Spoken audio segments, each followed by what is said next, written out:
All right, we are live. Hey man, say man, we got a special one for you this evening. Hey man. Say, man. Hey, this evening. So right now, I am one third of the dynamic trio. I'm Showtime,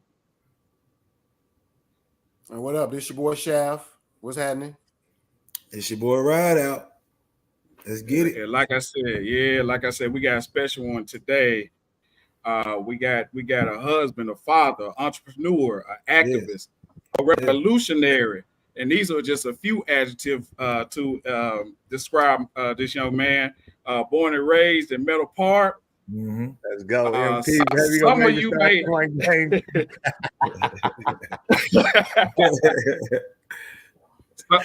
some of you may know him as Mr. Holistic AAA.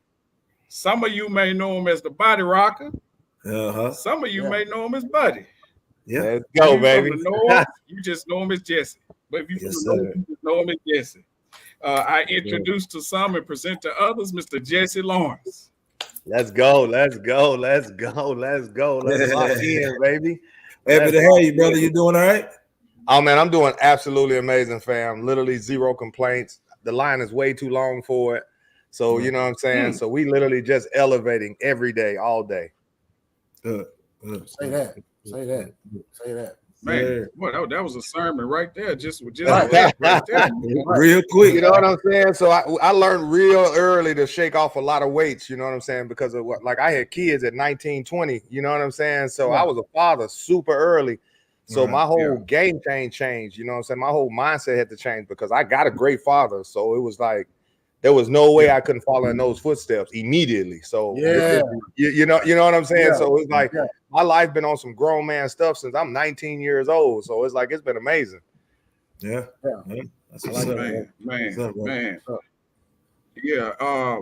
How's everybody feeling mentally from 1 to 10? I'll start off. If it wasn't so hot, I'd be a 10. But right now, I'm at an 8. I feel real good. It's the Yeah. weekend. My son good. I'm feeling good. And you know what I'm saying? And like I said, we got our on here, and everything good for me. Yeah. Yeah. How you feeling, Jesse? Oh man, I got to be a 10. I got to be a 10. Sure. I would love to say 8 because that's what I represent, but I got to be a 10. Yeah. You know what I'm saying? Because imagine, bro, I'm like Yeah. living with my sons. I got my daughters here, my wife here. I'm like making that joint family. We equally yoked all around the board. I'm working out with my son, doing business with my son, getting the bags, investing with my son. So it's like everything is right now is like literally this is exactly what I was telling myself when I was like growing up. Like, yo, this is what I want to be when I'm in my 40s. You know what I'm saying? Yeah. So I'm like hella excited for that, to see it, the visionary. Now I'm walking through it. Yes, sir. Yes, sir. Yes, sir. Yes, sir. Yes, sir. Shit. Well, I for mean, me, man. Oh, go ahead. I'm sorry. No. Go ahead, Mark. Go ahead, Well, you Mark. know me, man. I just try to, stay balanced at everything. It's about 8.5. You know Yeah. what I'm saying? 8.5. Yeah. I got to keep that 0.5 in there, man. Just, feeling good, everything, getting back to school. Family and everything is straight, man. I don't really have no complaints. Feeling Yes, pretty sir. good. Got my guys on here. Got the boy Jesse back in here. I'm ready to get into this, man. We've been talking about this for a while. Let's hear it now, though. It's here. We here. Yes, sir. Yes, sir. Well, you know me. I woke up today, so I'm already at Where 10. you at, Shaq? You know what I'm saying? I woke up today, so I wake up at 10. You know what I'm saying? So I like it. and I like it. and the fact that I got my boys on here, you know what I'm saying? I got my guys with me. It's the weekend. Yeah. We ain't got shit to do. Yeah. You know what I'm saying? Let's get it. Let's get it, baby. Let's get this toast. Let's get this toast. Let's get this toast. Let's get this toast. All right.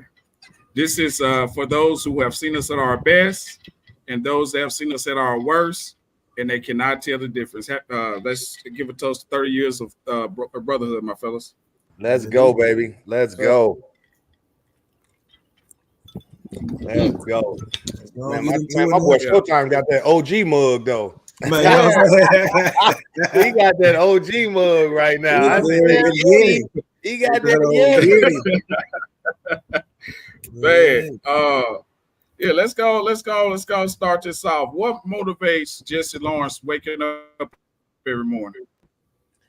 like I said, I always tell people like it ain't easy being up front. You know what I'm saying? So when you're a leader and you're like leading the way, blazing trails, like for me, it gets me super excited to understand that I'm up front. So I'm gonna get everything first, the good, the bad, the ugly. So I make sure I stay fit as a warrior. I stay spiritually elevated. I keep a really good relationship with God. I make sure that basically keeps me humble. You know what I'm saying? Because I can only be so humble when you're up front. So you got to understand, you got to have a little cockiness with some confidence. You got to have a little ego. You got to have it all, because people say, oh man, you just got to be humble, bro. I've seen a lot of humble people get put in the back. You know what I'm saying? So what motivates me is just understanding like what it really takes to stay up front. Like everybody is not going to like me, and it's okay because you're going to learn to love it, baby. Right. Yes, sir. God damn. Yeah. You know what I'm saying? That's like a real deal. Because imagine, bro, when you wake up and you got to, like, you still hitting your 9 to 5, you still struggling with who you are as a man. You don't know who you are. You got kids, so you're still not set. Bro, that's too much inconsistency going on to be trying to manifest greatness. Right. And being up front ain't for everybody. You know what I'm saying? It ain't for everybody. You know what I'm saying? So I applaud you. You know what I'm saying, for being that guy. You know what I'm saying? 100%, baby. 100%. Yes, sir. Man, when did Jessie start hooping? Oh man, that's because like y'all know, bro, coming up in Meadow Park, bro, it's like, bro, that's it. You ain't got nothing else to do but play ball or get into some gangster stuff. You know what I'm saying? It's like you either gonna get into that gang violence or you gonna basically get into like sports. And you know, if y'all know my mom, y'all know my dad. Like I got great parents, so I always tell people I don't come from the victimized or literally looking for like that oppressed type mentality. Right. I come from like, yo, if you want to get something, you want to buy something, go cut some grass, go work for it. So for me, it was like, yo, I see and imagine like everybody know D Wilson. Like I've been best friends with D Wilson since we were like 5 years old. Me and him been playing like he introduced me to basketball. Low, his daddy. Yeah. You see what I'm saying? So we was on the same Boys and Girls Club team since we was 5 years old. You see what I'm saying? Yeah. So we'll have 30 points. He'll have 22 and I have 8. You know? It was like this. So we just that's how I started. So I always tell people, man, I started playing ball at 5 and we was undefeated literally until like we started getting into high school. So it was just a matter of just honing in skills. And because I was always next to Derek, it was like, oh, bro, I need to learn how to dribble. Oh, man, now I need to learn how to shoot. Man, I need to learn the IQ. Now I need to learn vision. So it's like you start elevating your game just because I'm around him. You know what I'm saying? And plus, he constantly kicking my ass in 21. So you start realizing, like, bro, you just can't back this guy down. You need more skills. Yeah. So I learned very early, like I said, how to play ball. You know what I mean? And it was just a matter of just basically growing up like that. And then we come from an era where no one was playing with their same age group. Right, everybody played up. Mm-hmm. Everybody played up. Yeah. So we were like, say, even at like 8 years old, we're playing against 10, 11 years old. By the time we 13, we playing with 16, 17-year-olds. Yeah. You see what I'm saying? So that's where we become like the dogs of the industry. So when we're like in the 9th grade, you ain't never heard of freshmen playing varsity. And now you got me, Earl, Mark, Derek. Like you got a whole squad of like young boys. And they just like, yo, bro, these guys are dogs. You know what I'm saying? So that's how it started. It literally we created that mentality just from playing in the parks, playing in the hood, playing against each other. And then once we got together, bro, it was like I said, it was about to be trouble. Yeah. It's gonna be trouble. The whole jail saying that was that shit right there. And who was all on that team with y'all, bro? Say what? Who was all on that team with y'all? Talking about in the boys club? Yeah. Oh, bro, imagine, bro, half those cats dead, bro. That's what's so crazy about it. Yeah, bro, because imagine it was Lowe's team, and it was everybody from Sherwood, where he was like used to stay at. So it was literally like all of those cats are dead and gone, or just literally just like didn't even play high school ball. So it was just literally just me and Derek. And then as we got into middle school, that's when we start picking up everybody else, like the Earl Bryans, like the Kenyanas, like the KJ. As we started like getting around other people, this is when we started like coming together. Like, okay, now we the north side. Now everybody from the East Coast, East Campus, let's go to the West Campus. And now we're not shifting schools. and things like that. We're gonna end up together like that. Okay. And for the record, like I said, he said Low. That's when Low had the curl. That was about like He had the hair curl, bro. He used to come to the games with the fur on, man. Yeah. Oh, right there. And Low was still hooping around that time too. He was still hooping. He was still hooping. Dunking and everything. Y'all remember Midnight Madness? And yeah, bro. You remember the Midnight Madness, bro? You try to break the wooden backboard. Yes, sir.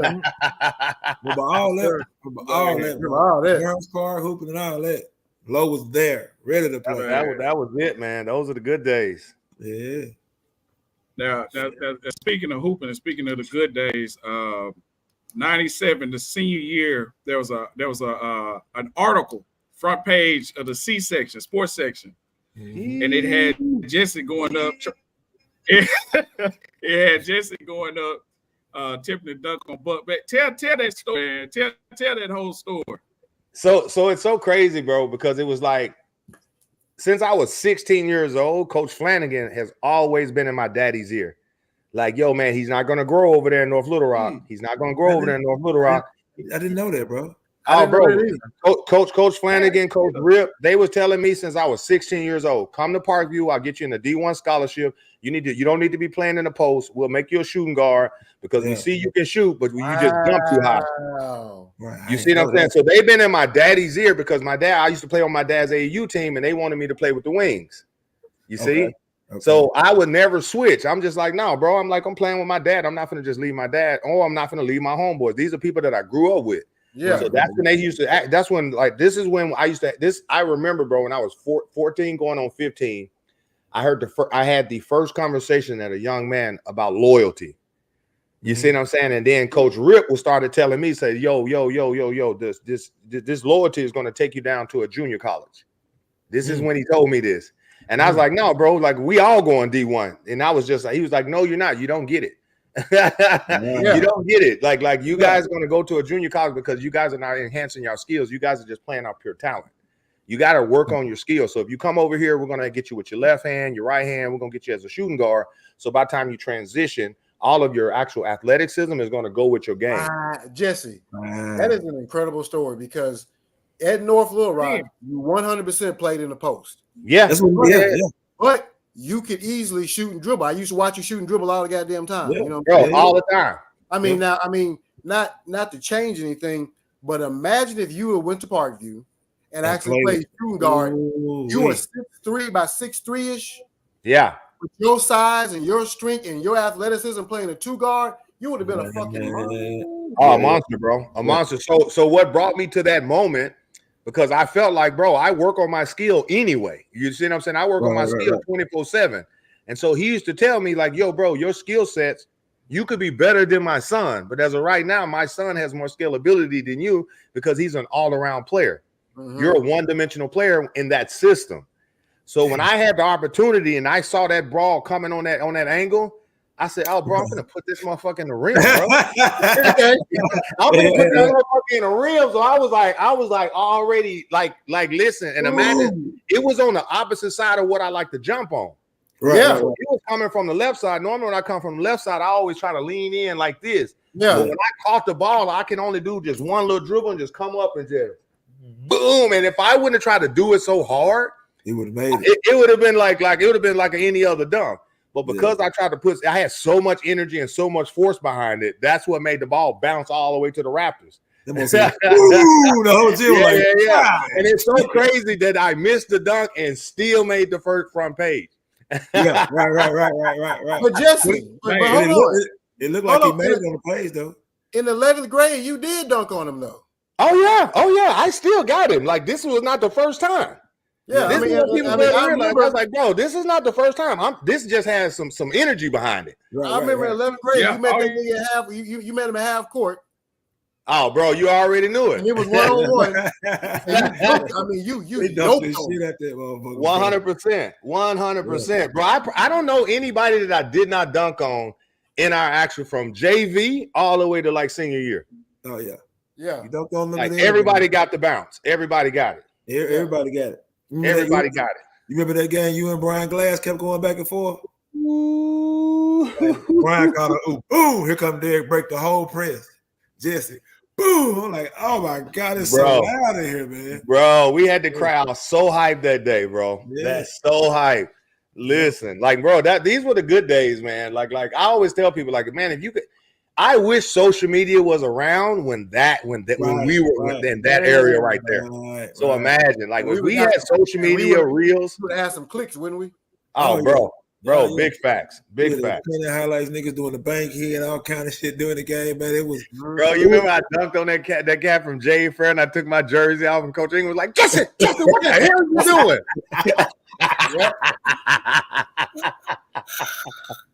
What the hell is you doing, Jesse? I swear to God, I remember that one, bro. I remember the one in the state tournament when we had the state tournament that year. In Fayetteville at the Razorback Stadium. Imagine this. I was just talking to one of my homeboys. I said, bro, even like when I was just looking through the questions to even like go to it when you asked like what was like one of my most memorable moments. Bro, in the Razorback Stadium, I blocked the guy's shot, blocked it clean towards half court, chased the ball down. The same guy that I just blocked his shot jumped over his ass like VC. And literally he tried to take the charge and boom on his ass and don't even touch him. I was like, oh my God, this nigga got off the ground. Man, and let me tell you something, man. It's got to be somebody from North Little Rock that caught these games on camera. Like it's got to be somebody from North Little Rock that was filming these games. Like it's got to be like a North Little Rock, like you can only catch the articles, bro. Huh? You can only catch like the old school articles. I remember I was in Minnesota and I was looking at, they had like this little Gazette place where you can go look up all of these old articles, but you had to pay like an arm and a leg to print them out. Bro, you could go see all of the articles where we was coming in the Arkansas Gazette, but you couldn't really get them. You know what I'm saying? It was like, man, I was like, yo, bro, I remember these moments. Oh man, I remember these moments. Cause we blew everybody out. Everybody out. Like we blew everybody out. People were just like, bro, we would go up to Mountain Home. Hell, they didn't even want to feed us. Remember that shit? Whoop their ass by 30. They didn't want to feed us, bro. They didn't want to feed us. They like, get these boys out this mountain. We don't serve people like this. Sir. You know what's so crazy, Chef? He brought that up, man. I used to have a lot of the VHS, VHS tapes. Yeah. You know what I'm saying? So I remember having a few games, and I always used to take them over there and watch it with Kiana, man. I used to watch man. Yeah, God bless him, man. God bless my guy. Yeah, God bless my guy, man. That's the one in there for him. Yeah, for sure, bro. Mama said every night into the day, she'd be like, boy, I wish I hit my tape. Like she got a few games, but I remember I had our senior night and other few Jay Fair. Cause you dunk on somebody Jay Fair too, didn't you? Yeah, bro. I dunked on everybody. It got so crazy that people knew I would dunk on them that it was almost wasn't even special. Like guys were like, bro, we knew you was gonna do that, bro. Like, bro, we already knew, bro. So we ain't even embarrassed no more. Do you follow a lot of today's NBA though? Not really, bro, because like I said, in my lifestyle I got going on right now, bro. So I kind of stay away from that TV because it's more like an indoctrination system. So I kind of catch, like, I know some of the main players. Like I'm a fan of Minnesota. Like I like, you know what I'm saying? I like Mr. Edwards. You know what I'm saying? I like Boston squad because they're like a drafted squad. So they're not like a created team. So I'm into the athleticism of the guys and the guys who deserve praise. But I kind of like stay away from that TV, bro, because sometimes that TV makes it'll get you sitting there and you still ain't got but 24 hours in a day. And if you spending 4 or 5 hours literally just entertained, like, bro, you missing out on action. You know what I'm saying? On that you could be servicing, loving, hugging, healing on people. So that's what kind of like my lifestyle is like right now. You know what I'm saying? Because I'm in that holistic space. So when you're literally doing the opposite of what doctors are doing, it's like, yo, bro, you like, there's never a time that I'm not like servicing individuals from the phone. There's not a time where I got people's like, yo, let's make a meet. Let me go meet somebody, giving live consultations. Y'all see me, bro. I'm in planes, like, bro, like people like jumping outside taking showers. So it's like I'm going from city to city, talking to people. So it's like, bro, I just keep it pushing, you know? Right. I'm more of the highlight guy, you know. I'm like catching the highlights in the airport, you know. Oh yeah. I do that a lot myself, man. I've been kind of thinking, man. I've been trying to remember your game And I would say a little bit more Baron Davis. You know what I'm saying? Like I didn't know the whole Buck background and everything, but Yeah. but I think you hit a lot of Yeah. like come out the bounce dunk and you hit a complete game, man. But I don't know 100%. like who do you think I always tell people that, bro. That's funny you say that, bro. When people always ask, like, who do you think your game is like? I go, bro, I was like the Baron Davis before, like the Baron Davis, bro. Okay, you see what I'm saying? I was doing what Baron Davis was doing in 94, 95. You see what I'm saying? So it's like I always said, because I could always have about the same height. Yeah, we're the same height, same style, same like quickness, same little bounce, same aggressiveness. So I always used to compare myself to that. So I would watch his footwork. You know what I'm saying? I would watch how he would like literally start playing. So when I started even playing as an adult, playing in like little exhibition squads, playing on these little side teams and stuff like that, I would always like, yo, let me get that in my game. Let me pick that up. You know what I'm saying? Let me add this into my to the work. You know what I'm saying? Just like that. Okay, I hit that right on there. I was thinking like, man, that nigga. Yeah, you hit that on the nail right there. That's all I can think. I said, hey, he was explosive at that height, bro. Bro, you give me 6'6", 6'7", bro. I'm like Vince Carter, bro, in 94, 95. Yes. You know what I'm saying? I'm like sticking elbows in the rim from the 10th grade. You see? 6'7", you in the league for sure. Yeah, facts. Yeah. Ain't nothing stopping you. But I want to know this, brother. I want to know this, man. You seen a lot of basketball going in North Little Rock. You know what I'm saying? You started 5 years old playing with Derek. A lot of basketball. You had some great names already. Rod, Kiana, KJ. Can you boil down your Mr. Triple A, Mr. Holistics? Let's go. Mount Rushmore of North Little Rock. Oh man. First thing first, I gotta put 2 on there. There's 4 heads now. There's 4. Yeah. I know we already got 4. So I already got to give top 2 to 2 individuals that didn't put in and literally had the most scalability than everybody, because everybody else that's going to go on there got in trouble. So you got to give KJ and Kenyana like 2 top spots. Got to. That this is by far, because they were the only 2 that literally went to college and went somewhere like Kate, like we already know, Kenyana had the Oklahoma State scholarship, and then on senior night, what happened to him? Yes, you know what I'm saying? So he had the most scalability out of all of us. Mm-hmm. You know what I'm saying? And then you got KJ. You see what I'm saying? So after that, I would even put right now, when I look at just top 10 impactful players, I would even put D. Wilson and Corey Nelson on there. Yes. Yes. It is. Because at the end of the day, Derek Wilson, from when we were maybe 19 years old, people was talking about this cat going D1, going to the league by the time he was 15, 16. Yes. Like in every blue ribbon book, this guy was number 1. And like he was like, bro, he was it. Right. Like when you looked at North side, everybody talked about D Will. Yep. You see what I'm saying? So it's called Shannon. That would be my Shannon in. It was Shannon in. Yeah, it was Shannon in. Yeah. So it was like that would be my Mount Rushmore. 2 of them automatically gets to get put up there just because of their accolades and their scalability. Yes. You know, I got you. Now we got it in, man. We had some hell of a practice, Jesse. I remember I seen you. We got together and everybody kind of sat over in the bleachers, and we kind of made a priority. Said we was gonna try to go out for a ring this year, so we all kind of held each other accountable and was gonna try to get the best out of each other. Now, like I said, we went into it. Like who would you say was the most challenging? It's the most challenged person. I always challenge you when it came to bettering yourself or trying to fight that position. Who just always consistently made you want to get better? Yeah. To be honest, bro, because I worked out with I don't know y'all remember Dwayne. Y'all remember Dwayne? Dwayne from Glenville? Dwayne Stevens. So imagine, bro, like a lot of people don't understand. Like me and this guy would play one-on-one, bro. Like for years we would play one-on-one. I did not know that. Yeah, so me and Dwayne, we would play one-on-one early in the morning, in the afternoon, in the evenings. I would go to his house. He would come to my house. We would play one. He would help cut my grass. I would help cut his grass. Bro, me and Dwayne was like, bro, we were like not even best friends, but we was like extremely competitive. Like I would go to the gym and get dropped off, and then he would be there. And so that's how we kind of like that's how like Dwayne, I always say like this guy, bro, man, he had one of the purest like 15-footer, bro.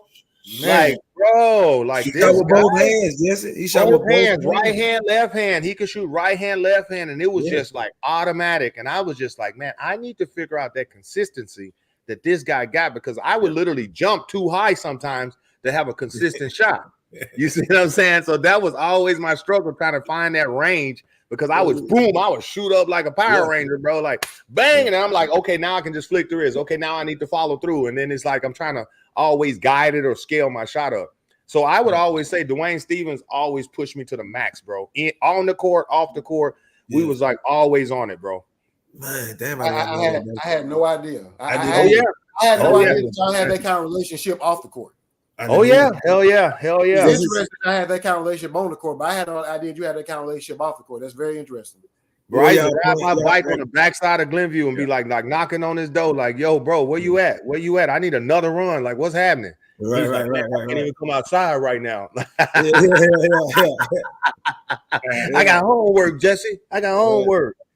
Damn, I ain't know that, bro. I ain't know that. This was at Glenview. This was in Glenview, yeah. Wow. I don't think you missed too many jumpers at Glenview either. Bro, he was unstoppable there, bro. He was unstoppable. Yeah, he was. And it was so crazy, bro, because imagine, I don't know if y'all remember Paul Harris. Hey, real quick, Jesse. Huh? There, Glenview. Yeah. Y'all remember Paul Harris? So I used to date his sister, Paula. Okay. So that's why I always used to be over there in Glenview. So I used to ride my bike to Paul and Paula house. And then we would literally go to the Glenview Community College where Butter and all of them used to be at. And then that's how me and Dwayne kind of like linked up. And then after me and Paula wasn't together no more, I still went over there. You see what I'm saying? That's how I even got the introduction to over there to Glenview. Okay. Oh, okay. I know that, man. That's crazy. That's crazy, man. Oh, that's all right. Yeah. That's all right. We got this thing we like to do, man. Hey, Jesse, I'll tell you, Matt Pay said, "What's up, man?" He just shot me a message. Said, "Just give a shout out. Let's give a shout out to Matt Pate, bro. Let's." Do y'all understand how important Matt Pate was for black basketball players? He had the only full court basketball court in his backyard. Yes. In his backyard, bro. Yeah. He had the biggest house. He was the only one his mom and dad were letting all of us sleep over. Like, bro, this guy was the man. He was the guy, bro. He was the guy. Yeah, man. Yeah. So Jesse, we always talk about building a perfect player. You know what I'm saying? Like if you had a choice and you could pick from a number of options about how would you build your perfect player. So if you was building a perfect basketball player from North Little Rock, I mean basketball, IQ, heart, hops, footwork, jumper, strength, vision, what would that look like? Ooh, I would have to for sure give the hops and strength to myself. Okay. I would literally have to give the basketball IQ to D Will. Okay. What about handles? The handles I would probably have to give to KJ. Okay. What about footwork? Footwork, I would probably have to give to Corey Nelson because he was the only guy with the backdoor cuts on anyone and dunk on them from an alley from anywhere. That takes good footwork, bro. Yeah, I like that one. Hell yeah. He would catch alley oops in the middle of zones, man to man, like 1-on-5. Like he would catch a oop anywhere. Like I was like, bro, look at this guy's footwork to get open. Like I think he was probably one of the best slashers that I've ever seen in the game when you start talking about at that age. Right. And literally uncoached, touched. This was something naturally this guy was doing. He was just from he wasn't even polished. He wasn't even polished. This is just something he naturally did. So imagine. He was just raw. So imagine if you poured into that. And then when you start talking about like vision, I would probably have to get that to Rodney Shep. I would have to get that to Shep. Okay. Yeah. Because Shep had that vision. He could put people in the right place at the right time and still get the game off. He can play with anybody. What about jumper? Jumper. Ooh. A lot of jump shots came through here now. A lot of jump shots came through there. A lot of jump shots came through there. These. Man. I know Manu shit was wet, man. I just gotta say Manu, bro. You gotta go. Say Manu. Huh? I'm wondering if you're gonna say Manu. To be honest, I was looking up the name, but I forgot about the nigga's name. I was like, who was the 6'6" Mutombo? Like the yeah, it was Mutombo coming out of my mind. I'm thinking, no, it's like Manu. That's what it was, bro. When because he came in, bro. Y'all remember the big fight with Big Mike and Manu and yes. That was bro. Now that you think about it, bro, Manu was that's the jumper. That's the jumper. Yeah, that's the jumper. Okay. Yeah, so I would build it up like that, and at that point, let me slow down because I didn't get nothing to Kenyatta, so I would have to give. I'll give the strength to me and the heart of Kenyatta. Talk to me. Heart of Kenyatta. I like that. That's what I'll do. I'll take one off. I'll take one off myself. I like that. I like that. Now I know you mentioned earlier that you don't watch live TV, so you're not, but you catch the highlights though. You catch all the highlights, so you're familiar with current players and who's on top and who's kind of running the show right now. So I know you mentioned Anthony Edwards a little earlier, but who are you liking in the league right now? You can name one or two players, maybe three. I like Jason Tatum. Like I like Tatum's game. I like how he's like.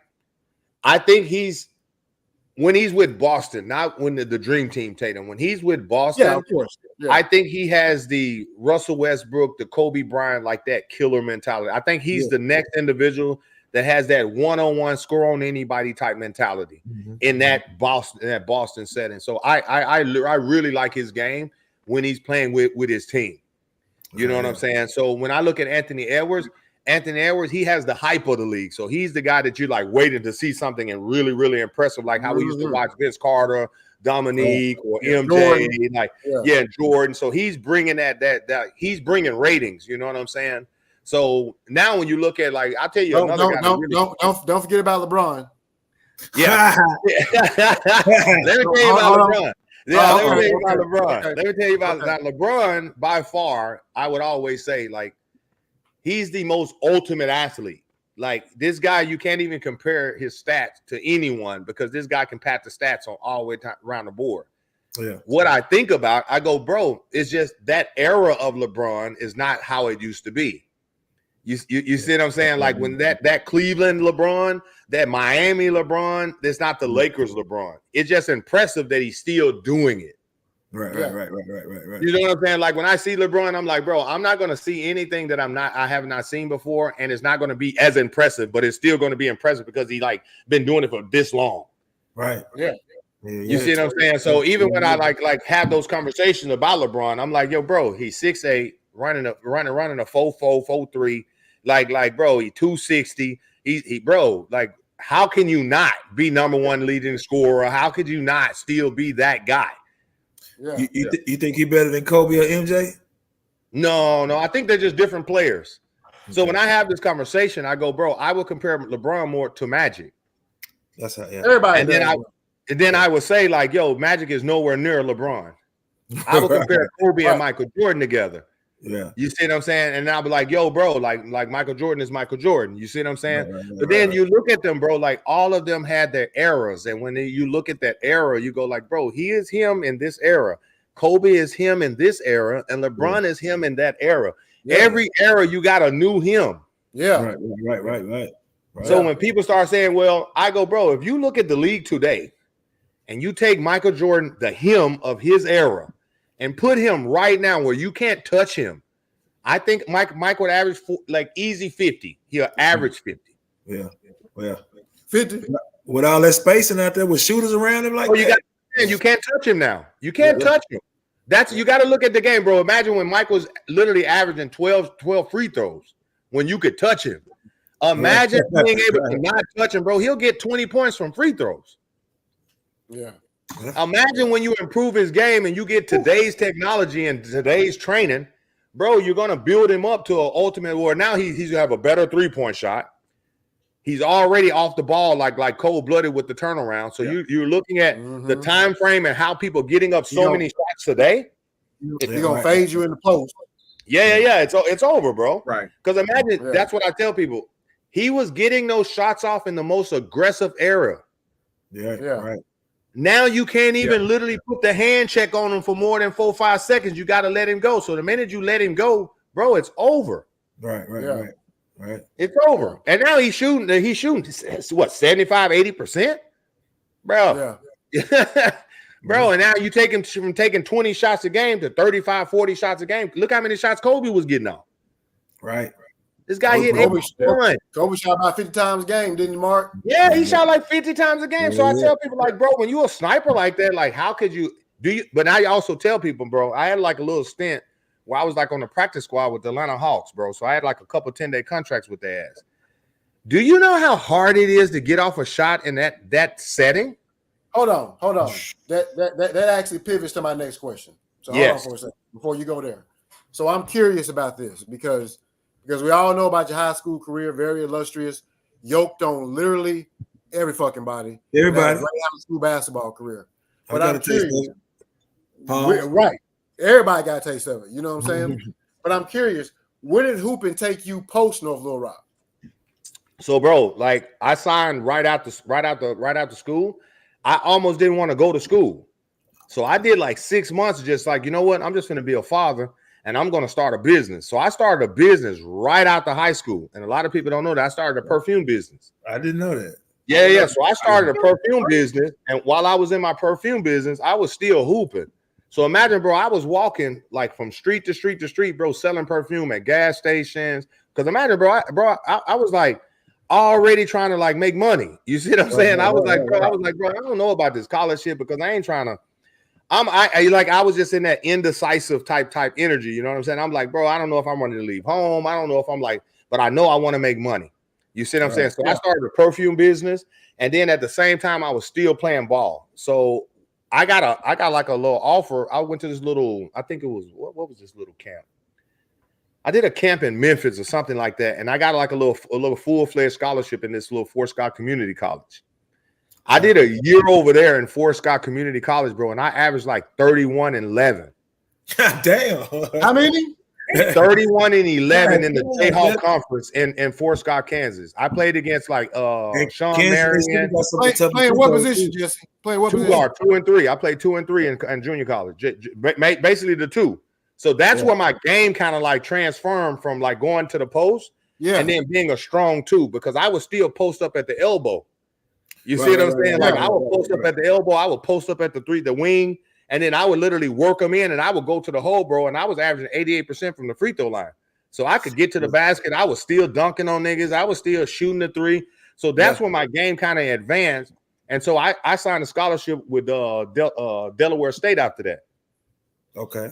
So I ended up going to Delaware State. From Delaware State, I got in trouble in Delaware State because we started like taking literally like Armani shirts from the alumni and all of that stuff. So once I got to Delaware State, before we was even playing, they started telling us like, yo, the credits that you had in Fort Scott, they don't transfer.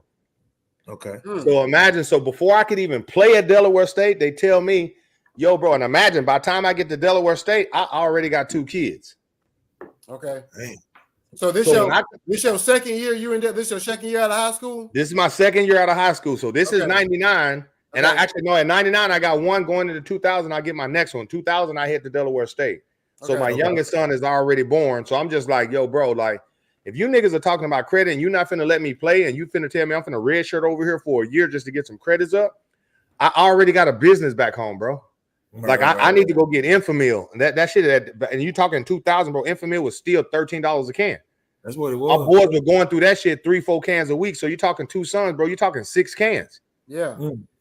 So I'm like, bro, so that take me to like hustling. You see what I'm saying? That's like, bro, you need to man up. Like I can't put that on my dad because my dad driving trucks, my mom a housewife. So we like my grandma just had a heart attack. So bro, I'm like, shit, I'm back to the farm. like we was, I don't know if y'all don't know that, like our family, we was like raising chickens for Tyson and stuff like that. So that's what like that that's what my grandma used to do. You see what I'm saying? So yeah, so that's what I was like, yo, bro, I got to go back and handle that since she She got foster kids, like now she got an open heart surgery. So, bro, I went back to the crib, brought my family there. Bro, I just started manning up from there. And I've been literally, like I said, I always tell people from that moment, I never went back to college. I've been literally never had a job. I've been signing the front of the checks since 1999, early 2000. Until date, I tell people, I don't sign the back of checks. Yeah. I realize what my energy is literally a check writer. So even when I shifted from basketball to professional fighting, I went all the way to the top, bro. I'm a former 3-time world. You know what? Hold on. Before you go, bro, I was gonna go get him. I got him right here. Go get him. Go get him. Hold on. I got him right here. Dude was a damn Mortal Kombat character. Yeah, man. They should have had him on the fucking game. Man, for real.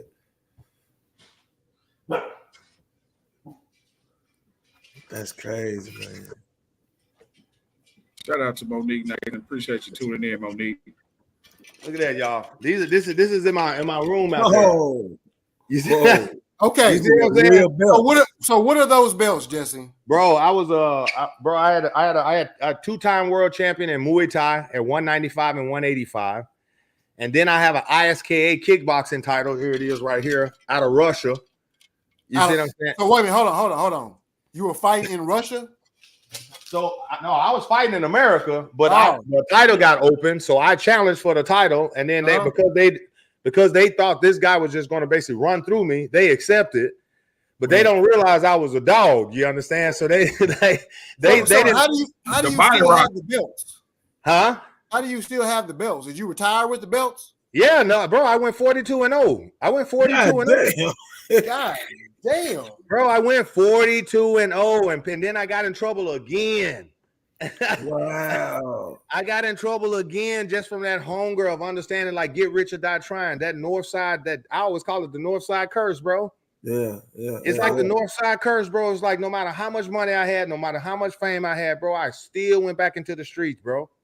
So went back in the streets. So speaking on your martial arts, I kind of want to know where you got the motivation at, but really what I want to know is, where did you get the nickname the Body Rocker? Oh, bro, let me tell you how that came about, because you can't just create a nickname in the fight game. No. The people who create a nickname, that's like, you're like, bro, you made that name up. Like, bro, I got the nickname from literally breaking ribs, bro. Like, I used to break ribs, bro, from body shots, from knees, from kicks. They was just like, because I always tell people, so a lot of people don't realize in the fight game, most fighters have never done any other sport but wrestle. Right. You take me coming from the level of basketball that I've already played. So imagine this, Shaft. On the basketball court, how many people we looking at? From team to team. 5 and 5. So that's 10 people, including myself. Then you got a referee. Then you got the fans. So you talking literally 15 to 20 people that you are aware of. Yeah. Right. At any given time, you're aware of the time, you're aware of the clock, you're aware of the fans, you're aware of the cheerleaders, you're aware of you're listening to your coach, you got your homeboys telling you what to do, where there's a mismatch. So you got all of that. Imagine in the fight game when you tell an individual who like me that have already played at an elite level, now I got one guy, one referee, and I'm listening to my trainers because they see things that I don't see because I'm the one that's fighting, and they tell me to go get him. You got one goal. Right. One guy. Bro, when I started fighting, it literally was like in slow motion for me.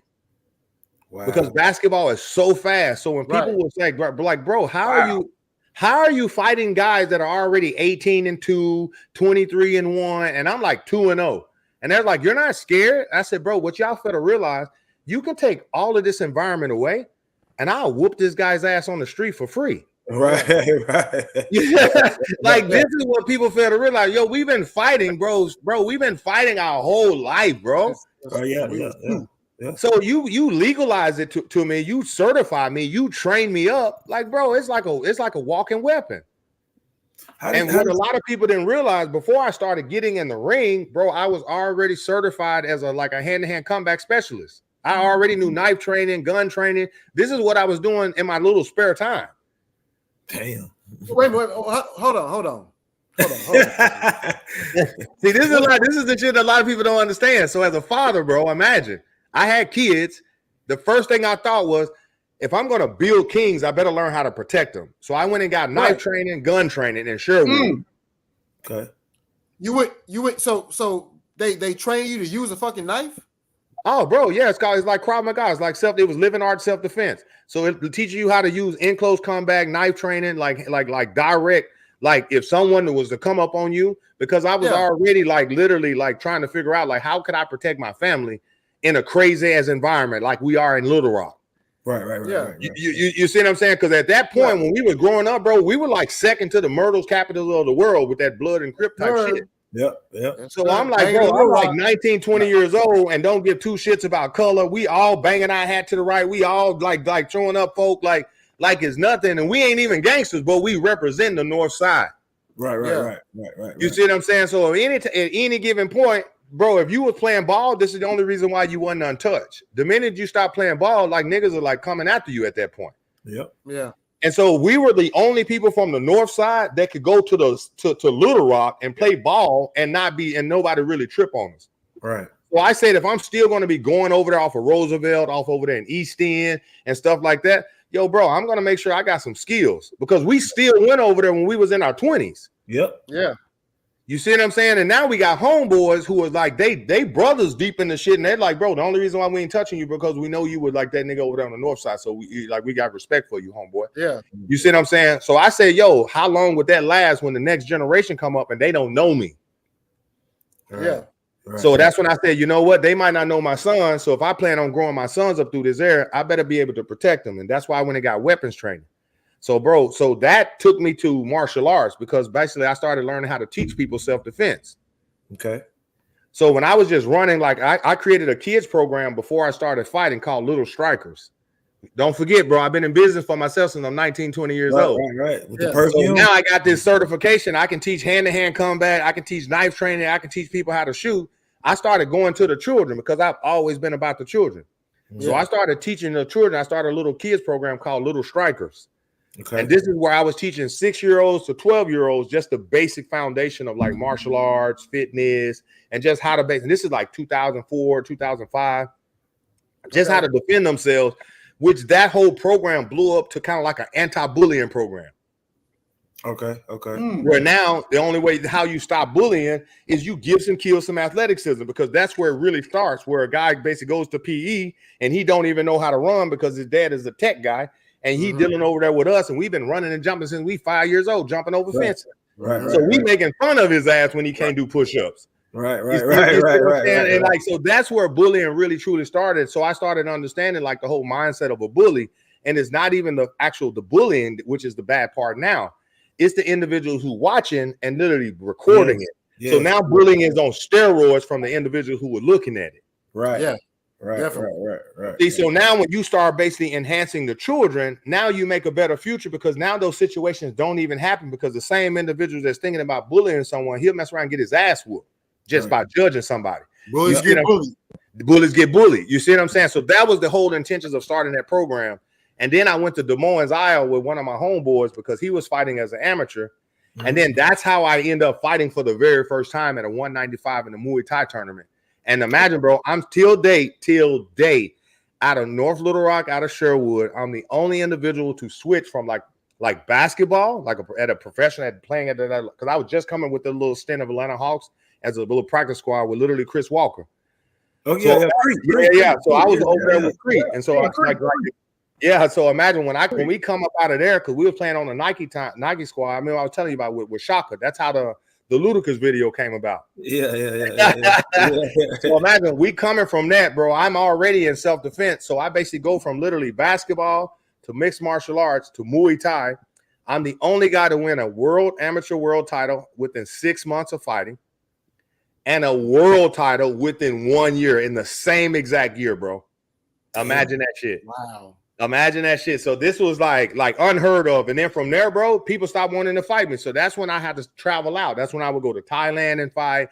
That's when people was like, I didn't even know Jessie was fighting, bro. I was just looking at the TV and I see this nigga on there fighting. Well, that's when I found out. Like, what the fuck? I look up roundhouse niggas. You was in Thailand fighting? Bro, I used to run self-defense seminars over there with Boss Rudin, bro. Damn. Yeah, bro. I'm telling you, like I used to do we were like racking it up, bro. We would go over there for like a 2-week seminar, teach direct knees, elbows, like in hand, in close clinches, like locks, grappling, like all of this stuff, bro. So I was already in it. So, but for me, you got to understand the reason why I wasn't too crazy about fighting, because fighting was super easy for me, but there was no money in the game. So Jesse, what you telling me is a nigga don't want to run up on you. There's so many words. Oh no, bro. You'll whoop motherfucking ass, won't you?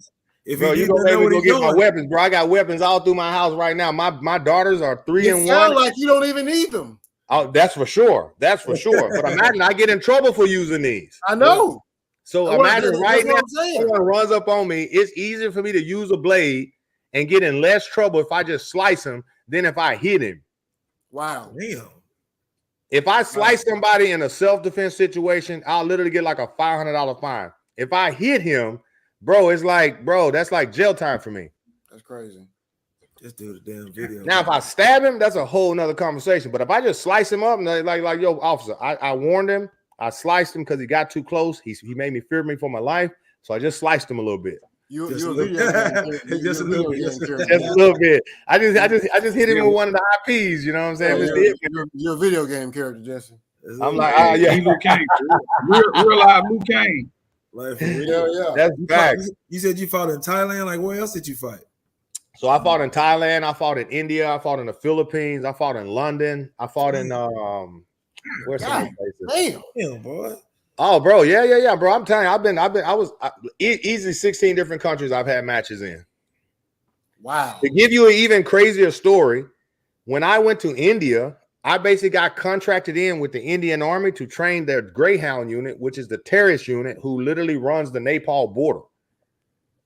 So they hold the border down to hope terrorists don't come in from Nepal and just start kidnapping children, like raping women. So I was training 4 units. I was training them and then started doing missions with them for like almost 6 years, bro.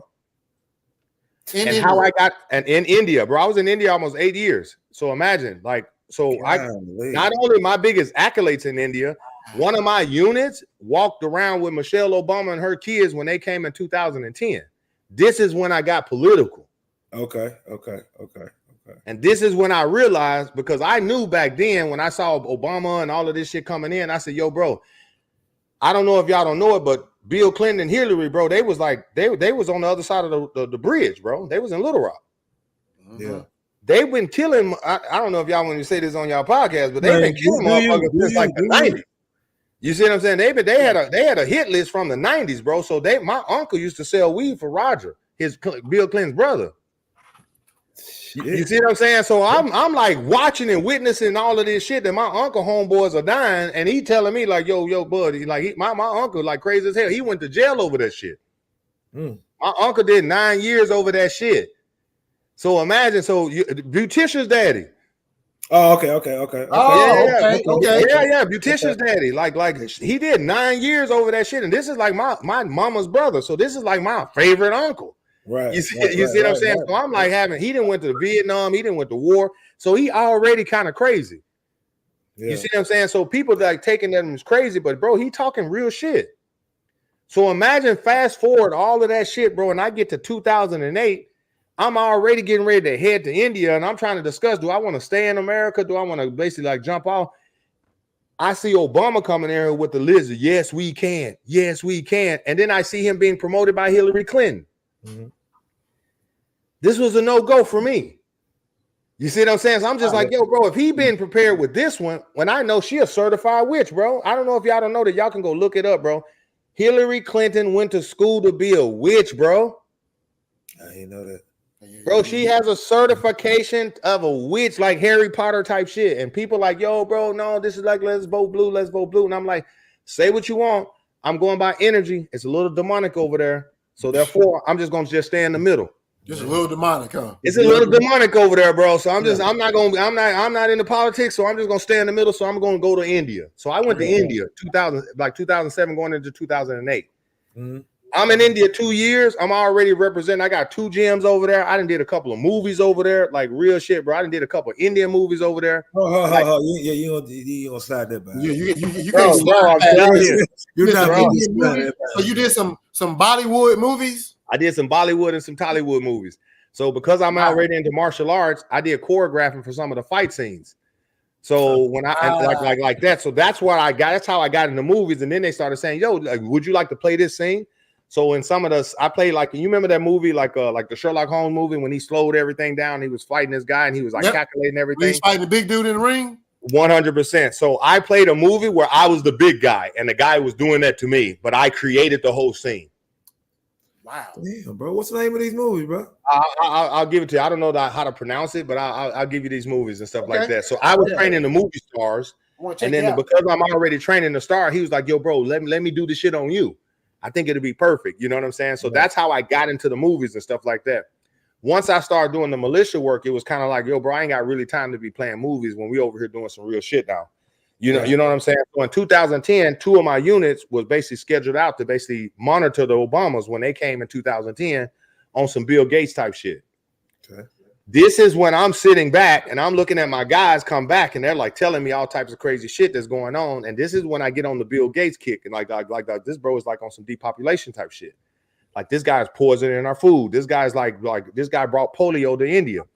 So he got kicked out of India on our watch because of the polio pandemic. And people don't even know that shit. And I'm just like, bro, how are you allowing this guy to buy up all the farmland now? When this guy he did the exact same thing in India and got kicked. He is banned from India for the same exact shit. He went into schools telling people that he has a vaccine for polio, and all of the kids got polio. Like he gave like a nation of polio in India, and they kicked him out because of that shit. Damn. And now he's over here buying up all. He is the biggest farmland owner now in America, producing our fruits, bro, and our vegetables that you get at Publix, Whole Foods, Walmart, like Kroger's, like Savers, like, bro. This you remember that you see the numbers on the fruits now on the vegetables. That's his codes, bro. Yeah. So when I start talking, people thinking it's conspiracy. I'm like, yo, bro, it's not conspiracy, bro. It's facts. Right. Yeah. It's just a fact. So this is why me personally, I don't eat anything. I don't eat anything coming out of the stores. Like even just the other day, bro. I went to the farmer, bro. He cut up a chicken right there in my face, in front of my daughter's face. She picked the chicken. Damn. My wife cooked raw chicken and noodle soup right here now. Like, bro, like that's. If you ain't eating like that now, bro, it's like you got to do cleansing. You don't buy anything out of the store, bro. We don't buy nothing but like maybe like seasoning. Oh, okay.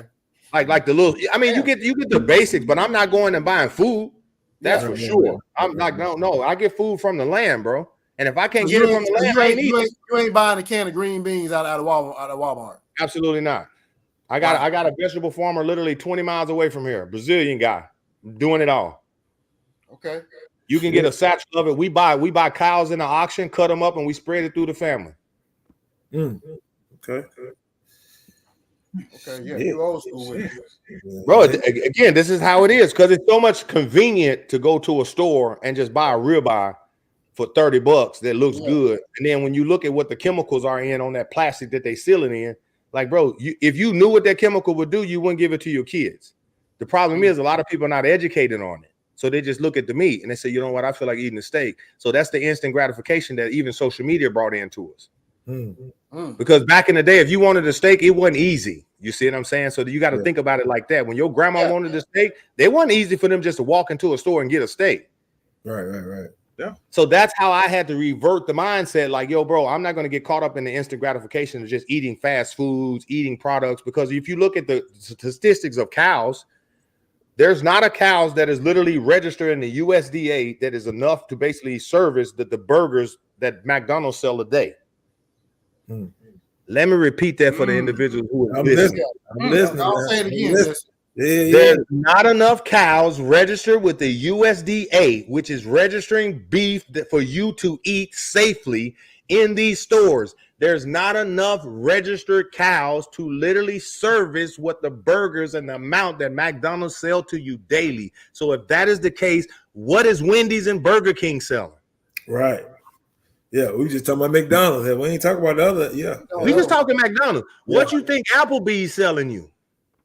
Right. Yeah. So when you start looking at numbers, bro, you start making choices. You go, bro, Everybody knows McDonald's fries is the best, but when you look at what they do to the potatoes, you'll never eat one of their fries again. People don't go that far. Right. And Jesse, on our last podcast, we had Keyshawn. Keyshawn, he kind of dibbled and dabbled a little bit as far as just with the eating and your eating habits and everything. So he just said facts with everything you're saying. So shout out to K5. Yeah, my guy. Yeah, 360 cotton, 365, baby. Yeah, he's because when I got to India, bro, let me tell you, bro, it changed the game on my spirituality. And a lot of people think my activism and like my aggressiveness and stuff like that, how I am on social media, but that has nothing to do with how I treat that temple. And see, like I see Mark seeing my shit, like he see me every morning, bro. The first thing I do when I jump up, bro, my feet hit the ground, my hands hit the ground. I drop down, give me about 50 push-ups. I go in the bathroom, cleanse myself, and then I go straight to the gym. No negotiation. Yep. There's zero negotiation, and I don't care where I'm at. Like if there's no gym, I'm working out. Like there's no negotiation on that. We're finna push the heart rate to a whole nother level because I'm up front. Right. And the last thing I want to do is be up front and then find myself in a situation at 2:00 in the afternoon where somebody then push my heart rate to a whole nother level when I got all of these deadly skill sets. Yeah. So imagine if you push my heart rate to a whole nother level and I got some deadly skill sets and you fuck around and get me emotional and where logic is no longer operating, you fuck around and die. Yeah. So I always keep understanding, like, bro, always use your logic over emotion. So no matter how much ignorance is out there, bro, you're very a logical guy. When emotions are high, logic is low. It's low. It's very simple. So I always remain logical. So that's why I get extremely emotional in the gym. You see what I'm saying? Like I get extremely emotional in the gym. I put weight on my body that I know I cannot handle, but that's why I trust the guys that are around me. Right. Whereas most people are just waking up in the morning. I'm like, bro, I just got through pushing literally 450 pounds on the sled, 760 on the leg press, and people start saying, why are you pushing that much weight? And I go, bro, that's the weight of my family. So people don't get that shit. And I'm like, bro, if I got to drag my family somewhere, I at least better be able to handle them since I done created it. Right. I'm responsible for it. And because I know I got 2 kings, so therefore I'm not really tripping on at least 320 pounds of that weight. Yeah. Right. Because they're going to help. You see what I'm saying? But until then, I got to take the weight. Yeah.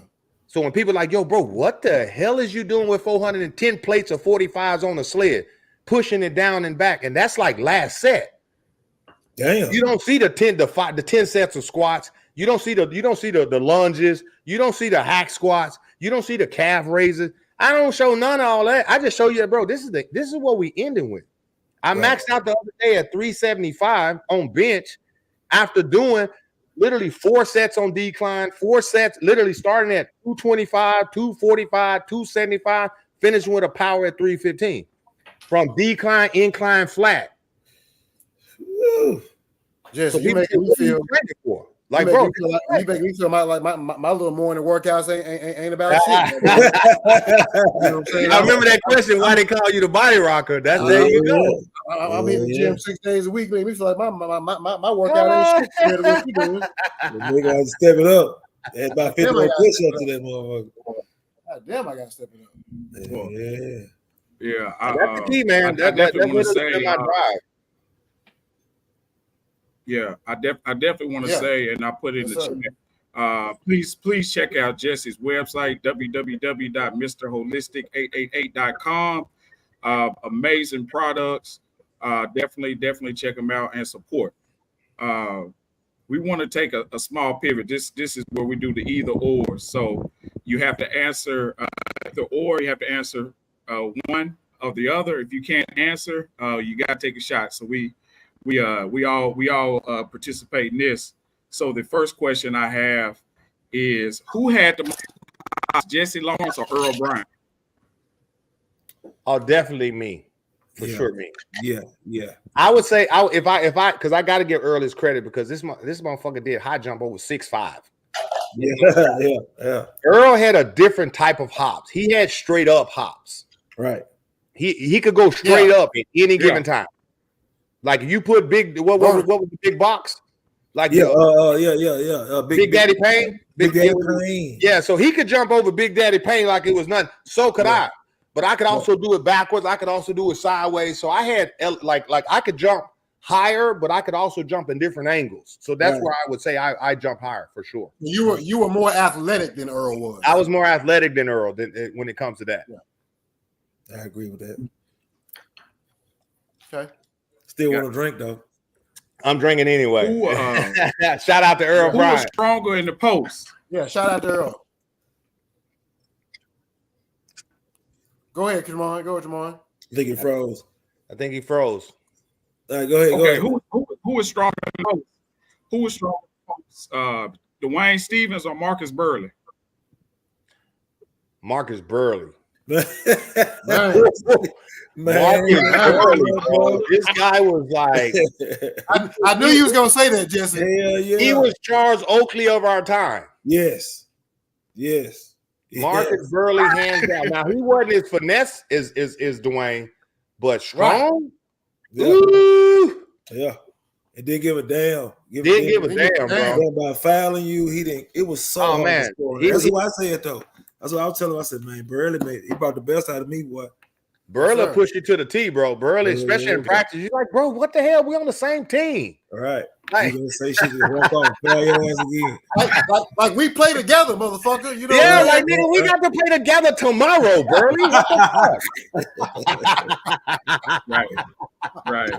That was Burley. And Coach Ingram over there, like, boy. Like, Coach Ingram loving that shit though. He loved that shit. He loved that shit. I'm like, damn, bro, this nigga trying to kill me right now. Because he love that shit, boy. Man. Right. Shout out to Burley. Yeah, shout out to Burley. Shout out to Burley. Shout out to Burley. Yeah. Who? Which boxer do you like better in their prime? Floyd Mayweather or Tank Davis? Oh. Ooh. Mm-hmm. I got to say Tank. And Jesse, and Mark, I want you to answer that too, Mark. Yeah. Okay. I got to say in the prime right now, because Tank in his prime right now, I got to go with Tank. Tank is more exciting. Mayweather, as being a fighter, Mayweather perfected the art of not getting hit. Yes. So when you look at the skill set that he has, a lot of people don't respect it because they're fans of fighting. That's like the gladiator. They want the blood. They want the Arturo Gatti and the Ward fights. They want the Rocky Balboa. That's all they want. Right. They want the Balboa. They want the Rocky Balboa type shit. Yeah. Floyd Mayweather, first thing first, shout out to being a real deal entrepreneur because he never signed up under anybody. So he made millions with his own name. Right. Yeah. He never had an endorsement. He never signed a contract. Everything that he's ever done with Mayweather Production, A1, everything was his. So what he did was specialize in the art of defense, hitting and not getting hit. And that's why a lot of people didn't like his style. Yeah. Right. But it was perfect. When you look at him, bro, he would land 60, 70%, and his fighters would only land 15, 20%. Right. That's MJ like. Yeah. Yes. Yeah. Where Tank where Tank elevates him, Tank got the same status, but Tank is in the mix. Tank hitting your ass. He hitting you, and Tank ain't getting hit. And that's where that's where he levels up. And that's why I choose Tank, because Tank giving you exactly what you want, and he still has specialized in the art of not getting hit. Because people still have a very low. I watched Tank in his last fight that he had. And he was taking some shots in the first couple of rounds, you know what I'm saying? And I knew he was just filling the young man out, you know what I'm saying? 100%. Third, fourth round, he was whooping his ass. Yeah. You know what I'm saying? Then eventually knocked him out. You know what I'm saying? Like that's his greatness. 100%. But let me throw another name out there, bro. I don't know if y'all in it, but Bud Crawford out of Nebraska. What? Bro, did y'all see what he has done, bro? Like Mayweather's not even in the conversation no more. Yeah. But Bud that dude, bro. Bud that's is him. my guy. Bud is him. Let me make that statement. I would pick Bud over everybody. Oh yeah. 4 weight classes up, nobody's never done it. Nobody ever done that. Everybody stop at 3. Yeah. Yeah. Canelo tried to do it, and he got his ass whooped in the middleweight. Yep. Mm-hmm. Yep. And So, he lost the so ball. shout out to Bud. Shout out to Bud, because Yeah. Bud is like on a whole nother. He ain't got nothing else to prove. He ain't got shit else to prove, bro. shit to prove. He ain't got He ain't nothing. got shit else to prove, and he's still climbing and making shit happen. Yep. Yeah. Man, Pound for pound. yeah. I'm a big Mayweather fan just because of the defense, man. I love the art of, hitting and not get hit. So as far as the IQ wise, I've always been a fan of Mayweather, man. Like, still to this point, what I'm saying? What is Mayweather, like 47 years old, and he's still active with it? You know what I'm He's saying? still active, bro. Yeah, it's just, And he don't drink, he don't smoke, he don't don't. do none of that. So, bro, that's He what don't kind of do like none of drives that. me to like. His body is his temple. Right. Oh, that's where it's You at, know what bro. I'm saying? And he treats it as such, man. I got so much respect for him, man, because I'm a Floyd Mayweather fan too. You know what I'm saying? Pound for pound, my favorite boxer was Roy Jones in his prime. You know what I'm saying? That was Let's he go. was a monster. You know what I'm saying? Was. But Floyd Flashy. Mayweather, I got so much respect for him, man. You know what I'm saying? So, Man, I got 3 weeks with Roy Jones in 2006 down there in Pensacola, doing like in striking. Yeah. So I was I went to one of his gyms. It's down there in Pensacola, and was just working on my hands and stuff like that because I always had power, but I wanted a little finesse with my boxing. You know what I'm saying? Because again, I'm from 2006. That was Roy in his prime, wasn't it? That's the prime Roy. So I got him. I got the prime Roy. So I got him when he was getting ready to go against James Toney and all of that type shit. You see what I'm saying? Like, it was like perfect, bro. So I got to get mitts done with him. I got like understanding like moving the shoulders, how to really extend the jab out, how to like move and get back. Like, so learning to seeing it on TV and getting next to an individual in the fire. That's what I always tell people. Yes. Wow. Yeah. So it's like, wow. When you see it and then you get next to the fire and you sweat. Wow. Right. Bro, game changer. You didn't get a chance to spar him, did you? No, because it's a different weight. I'm like you gotta understand. He a lot smaller than me. He's a lot smaller than you. Yeah, he a lot smaller than me. So it's like it's not necessarily saying I'm gonna whoop his ass, but it's not even. I'm like, bro, I'm like pushing 6'3", 230. So he's like, bro, it's like a different. Way smaller than you. He's way smaller. So it's like not even like not even comfortable when I'm just trying to learn the skill set. Yeah. You see what I'm saying? So for me, it's like I'm humbling myself to like, you know what? Before you become like a leader, you got to learn how to follow. So I love following the right individual. You know what I'm saying? So I went in there to following, like not thinking that I'm hands behind the back like this, bro, like a disciple. You see what I'm saying? Like this, yes sir, yes sir. You know, like that. Have you sparred any like big names though? Like anybody you think we'll know of? Or? Oh, bro, I did. I held pass for Anderson Silva. I had pass for Randy Couture. For what's the guy, bro? I fought. What's the guy? What's his name? I can't even think of his name right now, bro. Black guy just did boxing, had the crazy knockout spin. Uriah Hall. I fought Uriah Hall in the World Comeback League. Well, I thought you was about to say Kimbo Slice, goddamn. No. Yeah. I met Kimbo Slice, bro. I sparred with Kimbo Slice. I sparred with the fuck. Yeah. I sparred with Kim, bro. I sparred with Randy. What's the guy name? Rampage Jackson. You gotta understand, bro. I was in Vegas too, so imagine, right. I used to train at the Extreme Couture. I was with Boss Rudin, so Boss Rudin, bro, he does all the hand-to-hand combat stuff with all of these guys. I like what's the Shogun? I did jiu-jitsu with Shogun. Like, bro, I was in the mix, bro. Imagine, I'll give you even a story. Before I went to India, I fought Chris Lieben in Thailand and knocked him out in the second round. Now, a lot of people don't know who Chris Lieben is. Chris Lieben is the guy Anderson Silva beat to become any MMA fighter. Yeah, bro. I knocked this thing out in the second round in Thailand, and then Anderson Silva. Imagine I get in trouble in this little time frame. It's a white dude, right? Yeah, it's a white dude.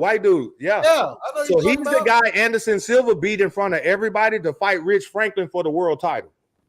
You laid his ass out. So imagine here it is. Here's the contracts on the table before I like get into my ultimate trouble where I got to like disappear. So this is where a lot of people don't understand. They was like, bro, I saw this guy like rising up in the ranking in kickboxing. Then all of a sudden Jesse just disappeared. And then people realize, I got in some real deal trouble. You know what I'm saying? Just again, being at like being doing high vibrational shit with low vibrational people. How about that? Okay. Trying to literally pull up everybody and help everybody when some people just saying like, bro, you need to stop fucking around with these people because they're going to get you in trouble. And I'm like, no, these my niggas from the north side. Right. You see what I'm saying? Like, you got to understand, half my family from Dixie. So you can already understand what I'm talking about. Right. Ain't nothing good coming out of Dixie. You see what I'm saying? Yeah. So it was like nothing but trouble coming out of there. So anytime I would come back, I was always in Dixie. So it's like when you start dealing with what comes out of Dixie and you're the guy with the money. So I was the money guy.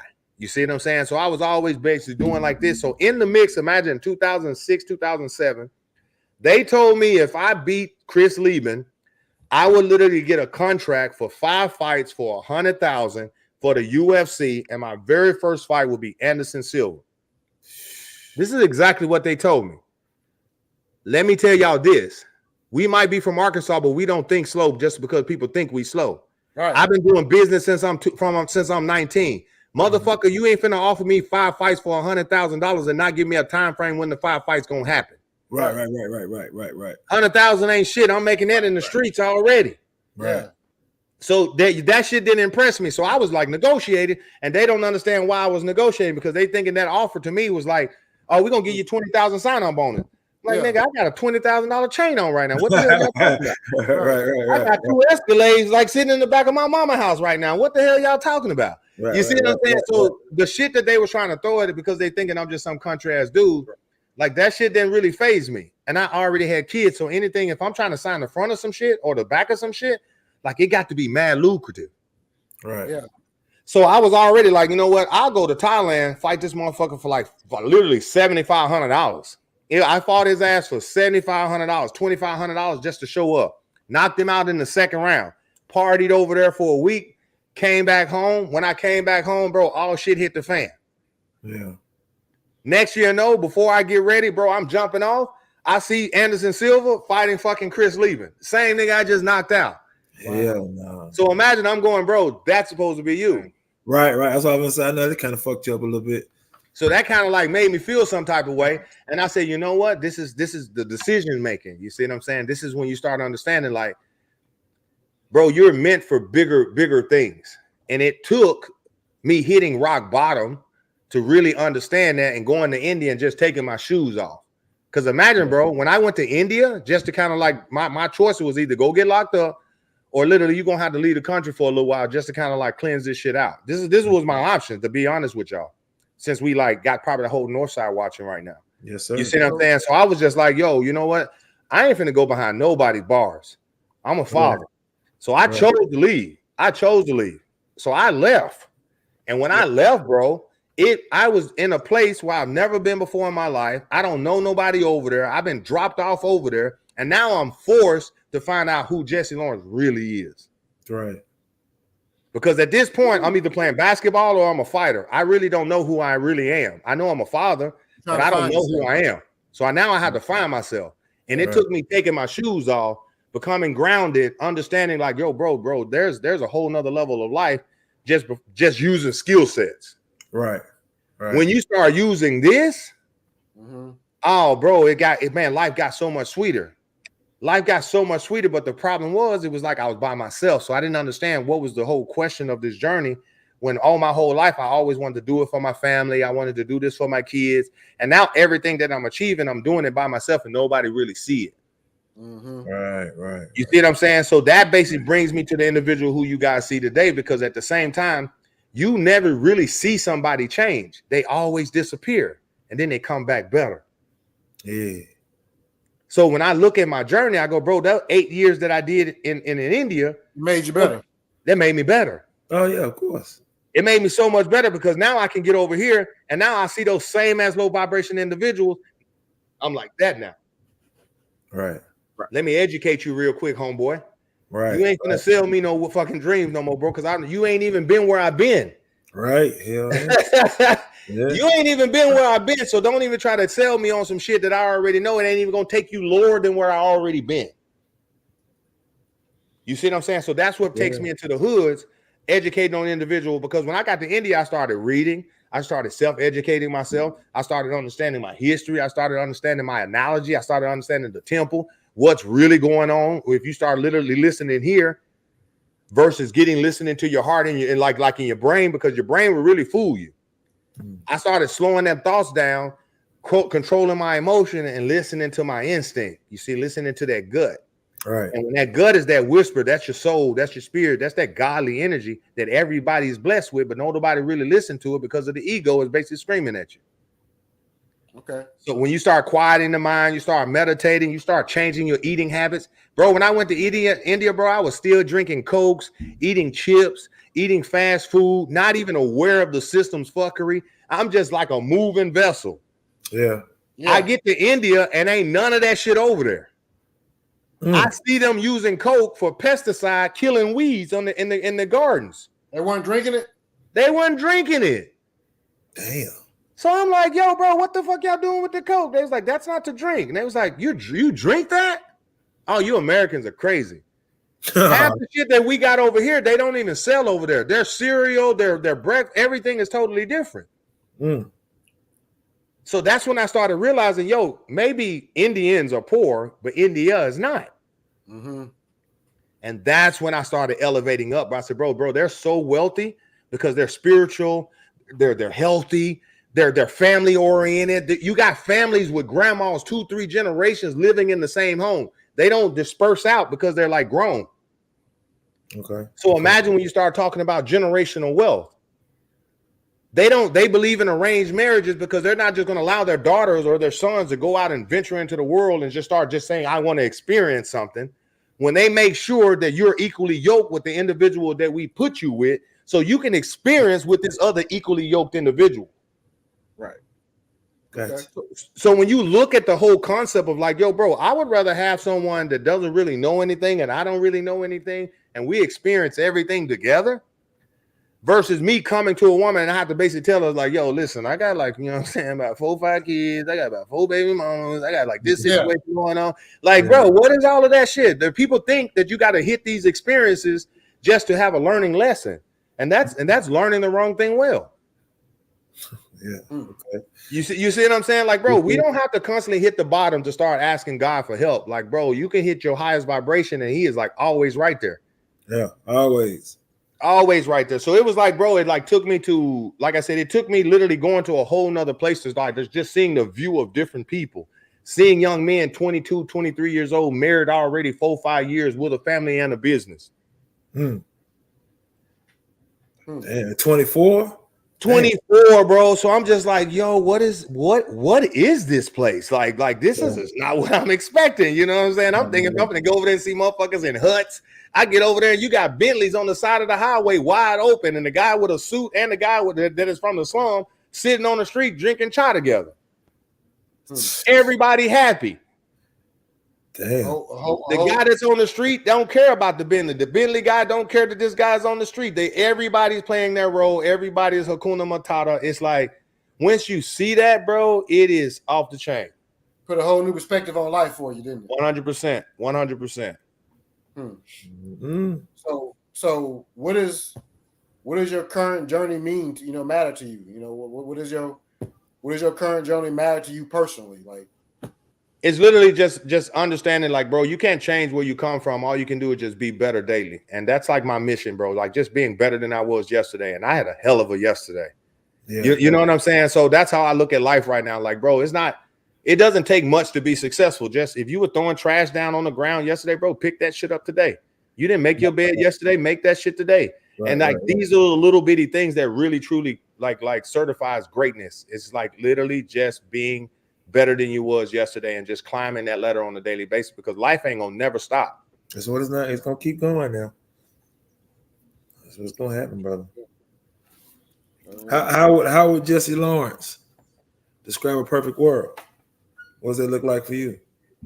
I would openly say my view of like my perfect world is literally people getting away from instant gratification, or also people taking away like the mindset of being self-efficient. Like, I think people have the whole wrong view of being self-efficient, because being self-efficient meaning doing stuff by yourself. And I come from a team aspect. And when you look at what we accomplish as a team, like, you're going to accomplish more as a unit than you're going to accomplish by yourself. You see what I'm saying? So I see a lot of people saying, man, I want to live off the grid. I want to have my own homestead. I want to have my own, make my own, grow my own. But then what happens when you get sick? Right. What happens when you get hurt? All of your hard work of that self-efficiency goes down the drain. So I think being community efficient, understanding how to put people together, communicate with others, no matter what the languages is, and understanding like everybody has a role in putting the right people in the right place. That's a perfect world. Leave politics. We the people. We are the 99%. Right. You see what I'm saying? I don't personally even believe in govern. Like we don't even need to be governed. Left side, right side, same bird. Yeah. Like we can get together and set our own rules, regulation, laws to the land, and people, if people just be good people, live, love, hug, and just live life and do what's right for our children versus what's for me. Mm-hmm. Because I don't move for what's for me. I move knowing that my daughters are going to be living in the world that I'm not aware of. Right. Because the world is changing as we speak, bro. Yes, it is. Yes, it is. So how we came up and what we're looking at right now is two different worlds already. So imagine 10 years from now, 20 years from now, bro. Right. We ain't going nowhere. Right. Thank God. We ain't going nowhere. So if we're going to be here and witness this shit, bro, we better learn how to communicate with others, love with others, and versus thinking like that selfish mentality is like, yo, bro, we need to be thinking more of that team community, that unity. We, the people, are way bigger than that 1%. Yeah. I like that. I like that. I like that. Yeah. So, and this is, this is a bit of a hard question, you know what I'm saying? But, we thought that we talked about it on the podcast and thought that there was an interesting one. So, if you could bring one person back to life and have dinner with them, just one person, who would it be and why? It would have to be Kenyatta. I knew it. It would have to be Yana because everybody know like this me and him was like brothers from other mothers. Like I don't know, a lot of people don't, that Yana's like literally stayed a street behind me. Yep. So I've been knowing Kenyatta since we were like literally 3 and 4 or 5 years old. Like 5 and 3, I've been knowing Kenyatta. Like I've been riding my bike from around the corner, meeting him. We exchanged numbers with girls from literally writing on our crayon boxes. Like we go back that far. And so when I was in that vibe of literally going to India, I was literally in my journey when he passed away. And that was something that I never thought that I would witness, not being able to be there. Yeah. Right. So if I would literally bring him back, I would literally have dinner with him to say the proper goodbye, to have my proper respectful, you know what I'm saying? And not even in a grieving type of way, more in a celebrating type way. Yeah. Because when I look at his passing, it's like God needed him way more than what we needed him. That's why he left. Yes, sir. So that's how I had to come to terms with it because, bro, to be honest with y'all, that shit made me like super suicidal when it happened because I was on the rooftop. I used to skip. I used to do my jump rope on the rooftop in India. Mm-hmm. And this is what kind of like not necessarily sobering me up because I wasn't drinking, smoking, doing nothing crazy. Just my mind was going so crazy. Yeah. So I didn't understand how to control my thoughts. So I used to use jump roping to do so. So when I got the phone call that he passed away, my mom was at the funeral and she FaceTimed me. I didn't even know he passed away. Yeah. I saw your mother there. I saw your mother. Yeah. So when she FaceTimed me, she was like, yo, I don't know how to tell you this, but like Yana passed away. I'm at the funeral right now. Everybody's asking about you. And I'm like on the rooftop, bro. The first thought came to my head was like, bro, jump and meet this nigga. Like jump. And I'm just like, yo, what is this thought? Like, no, calm down. So I started skipping. I started praying.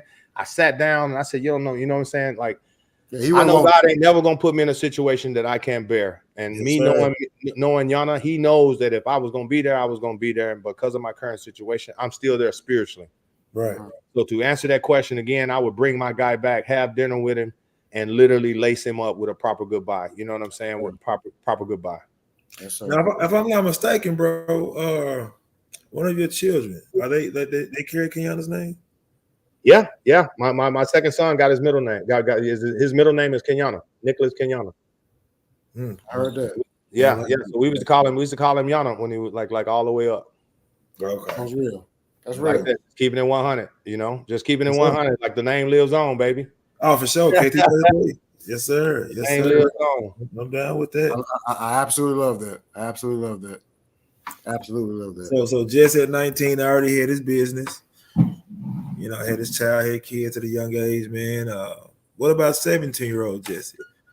As if you can go back and give yourself advice to the 17-year-old guy, what would you tell him? I would tell him, keep doing what you were doing. Keep doing exactly what you was doing, because that guy right there created this guy right here. Because exactly what the 17-year-old me was saying, I stand 10 toes down on that energy right now. Yeah. Okay. You know what I'm saying? Like, I went through trials and tribulations to get to this guy. Now, if I would have known the shit that I was asking for, saying, man, I'm telling y'all, when I'm 40, I'm going to have my own business. I'm going to have investments. I'm going to be wealthy. If I would have known I had to go through all of the shit I would have been going through, I would have made sure I took school a lot more serious. Yeah. Gotcha. Because we were so athletic, I think we don't really take school to like we didn't prioritize learning. Yeah. You see what I'm saying? Like, most people start trying to really learn when they get to college. Like, even when we got to college, we was on that same bullshit. Like, bro, these motherfuckers ain't finna teach us nothing, bro. We already know how to count. We know how to count money. Like, what are you gonna teach me? Like, I'm not tripping on math. I don't need to know what 8 + 2 = square. I don't care about none of that shit. I know how to count money, bro. Yeah. Right. So, you see what I'm saying? So I would literally, if I did anything, I would like just take education way more serious than I did. So when it took me getting self-educated, it was like I would already have the habits of learning how to read, staying humble, like being able to stay focused and reading books without pictures and shit, you know? Right. Okay. So with that being said, do you have any regrets? I would say that would be like just not taking education serious. Okay. Because I see people like, even like my around the corner neighbor, like Kendra. Remember Kendra Brewer? Yes. Yeah. You remember how smart this motherfucker was, bro? You had on a podcast. Yeah, you remember how smart her ass was? Like, yes. Bro, I used to think like, bro, if I had her brain, holy shit. So when I look at it, and I know her, she like a sister. You see what I'm saying? I'm just like, bro, I should have took that shit serious. Because when you that smart, a lot of dumb shit you just don't even get into because you're that smart. Right. You see what I'm saying? So my biggest regret, I always say, is just literally not taking education serious. And then watching my sons go through college with the same energy, because it took me literally going to India to get educated. You see? Yeah. I see them in college with the same energy, just playing ball, chilling with chicks, and just doing their thing, not drinking, not smoking, just being an athlete, but not giving prioritize the education. And now I'm the individual educating them, you see? Yeah. Okay. I like that, bro. Okay. That's what's up, man. Like, and Jesse, man, you know, I'm proud of you, brother. I appreciate it, man. Like, you know, so we chopped up a few times, and we know you have a lot of business going on. If you don't mind, kind of enlighten everybody that's listening, kind of keep up the speed of what you got going now. So as I told you guys, like I said, I've been in business, like I said, since 19. Y'all gonna hear my little babies down. They coming down right now, but I'm in the holistic business. So I have 7 brick and mortars of holistic stores where we're basically the largest leading distributors of like raw minerals and crystals, importing, exporting them out. I have my own ionized jewelry line that is FDA recognized. So people come in my spot, use their insurance when they no longer want to go to physical therapists, chiropractors, or basically go take cortisone shots or do all of these little pharmaceutical type things. They'll come in our spot and basically get diagnosed with like ionized therapy.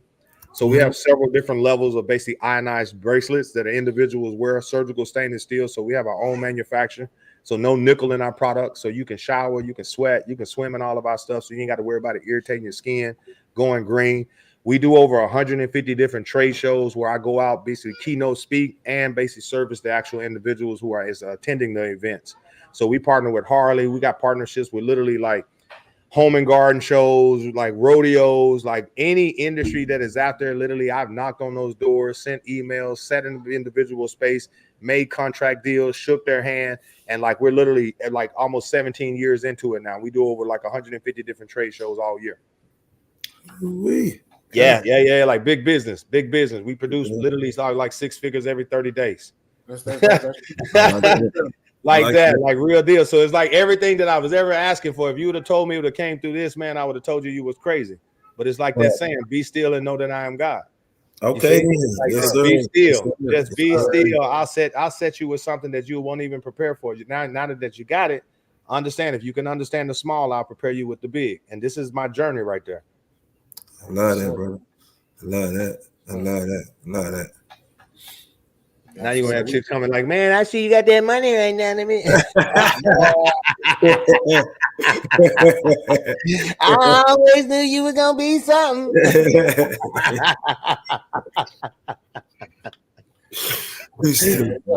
I even ran up on Kawan, bro. Like, no bullshit. I was in Arkansas, bro. I ran up on Kawan, bro. He came to my mama's house, bro. This guy didn't pull up on me, bro. I swear for God. How long ago was this? This was like, baby, when we saw Kawan, like January, like in January. I was there, bro. He was doing like a little project right around the corner from my mama's house, and he was like showing some chick, like, yo, bro, this is my homeboy house, and I was like standing on the porch. Right. He was like, Jesse. I was like, who the hell is this pulling up in it, bro? And he got out this truck, bro. I was dead, bro. Yeah, I ain't seen Kawan in a minute, bro. He pulled up on me, bro. That shit was fucking hilarious, bro. Let me tell you, it was hilarious, bro. We laughed for hours. We laughed. I love bro, it. Man, it's amazing. It was amazing. Stuff like that just don't happen. Let everybody know, bro. I'm into comedy as well. So we literally finna kick off some big events out there in Las Vegas. So I'm doing stand-up and stuff like that. So I'm just basically like moving around. I own my own stage. I do everything. So I book my own events. So now we finna basically go to a whole nother level with it when we go back to Vegas in December. So we looking at Netflix trying to pick us up. We trying to do tours with it. We trying to head to Arkansas. Everywhere I basically put my 10 toes down, we finna jump from city to city to city, stage to stage to stage, and just tell the story. You know what I'm saying? Like, bro, and it's a hell of a story. Yes, so it's gonna go down, man. So I'm like super excited for 2024, 2025 to basically just blast off. Yes, sir. Also to the listeners out there, make sure you like and subscribe to Chronicles of the Northside podcast. We appreciate everybody's support. That's 100. So, yeah. And we want to close. Like I said, this is saying last question. If my counterparts don't have any more, how does Jessie Lawrence want to be remembered? Oh man, high vibration, lighten up the room, bro. Always being celebrated and understanding that I choose God first. I move with that energy. You know what I'm saying? Like, whether it's that, you know what I'm saying, whether you like me or hate me, I don't give a damn. You can't stop me. So either way it goes, you just understand that light. You know what I'm saying? Like, I bring that light no matter the situation. So it's like, I've heard it from too many times where people say, man, every time you come in the room, man, your energy is unmatched. Your energy is unmatched ever since a kid. So I go, bro, now I done homed into that. You know what I'm saying? I done homed into that godly skill. And now I basically, like I bring it now. I bring it tenfold. Look at that, baby. Yeah. Get it, baby. Man. And I'm gonna say, like I said, I know Jesse for a long time. I actually remember, man, your mom used to drive that little red car. You remember that, bro? Yeah, you remember that little red car, bro? The little Nissan, bro. That little Nissan, man. That's like, funny. I didn't know this brother, man, for a long time, man, and it's always been positivity. Just always give good energy. You know, you always had that laugh, that infectious laugh. I'm gonna say you're gonna laugh. You are gonna laugh. I didn't take that shit all the way around the world, bro. Everybody like, bro, I know I can hear you clean across the room, bro. It's as soon as you hear that laugh, bro, I swear for God. Yeah, man. So we, like I said, and we definitely appreciate everything, man. We appreciate it. Proud of the man, you know, and like I said, the sky's the limit, man. And we are excited to see what's in store, you know, for the rest of 2024 and beyond. We just not even gonna just say 2024. We're gonna say and beyond. And like I said, you know, you got 3 supporters in all things, you know, with us right here, man. So we definitely appreciate everything. You know, and you know, as I said before, y'all hadn't been to his website, www.mrholistic888.com. Please go buy product. Yes, everything's legit. Please support. You know, we definitely appreciate it. Y'all have anything else? No, I'm good, man. Appreciate you having you. Appreciate you coming along, spending time with us, brother. Yeah, I enjoy the content. I enjoy the stories. I enjoy just sitting down and talking to you and getting a chance to see you, my brother. It's been a long time since I've seen you. Been even long since I talked to you. So, you know what I'm saying? It was really enjoyable just getting a chance to sit down and talk to you. And, you know, best of luck to you. Best wishes to you. I can't wait to see what you do next, my brother. Yes, sir. I'm waiting on this Netflix special, boy. You a damn fool. I'm waiting on that one. I'm waiting on that one. Oh, it's gonna go down, bro. It's gonna go down. Hey, It's yes, gonna go sir, down, yes, baby. Yes, sir. It's gonna go down. We gonna end the stream, but tell people, everybody, where they can find you. Bro, you can go to my Instagram. Everybody knows Mr. Holistic 888 on my Instagram. I'm basically banned on all other platforms just because of who I am and how I am. Because like I always tell people, I'm busting down the door either way it go. I'll knock once or twice. I'll ask. If not, we kicking the door down and we coming in and we shutting it down. Either way it goes. So like I said, one thing you're not gonna be able to do is control me. So you better just roll with me, baby. So you can hit me up at Mr. Holistic 888. Like I said, you can find me on the holisticworldus.com. That's my holistic site if you guys are looking for any natural product. But I always tell people, go to my Instagram, shoot me a DM, and you ain't got to worry about going through the commercials and all through the setup of the actual corporate that I got going on. You can hit me up directly, and I'll basically hook you up just like that. All right, then. Okay. Sounds good. We're gonna end it. Hey man, say man, this was a good one here. This was a good one here. Jesse, Stan, we're gonna end the stream, but like I said, Stan, we just want to chop up just for a little bit longer. 100, bro. This was a good one. We sure appreciate it. North side, all spectrums. If you from Eastgate, you from Dixie, you from Washington Avenue, Silver City, it don't matter. North Little Rock is North Little Rock, and like I said, you're always gonna get love and support from these brothers that's on here. So that's what we continue to do. That's what we gonna do, is to shoot love and to show from where we from. So we definitely appreciate it. Until then, we will catch you on the next.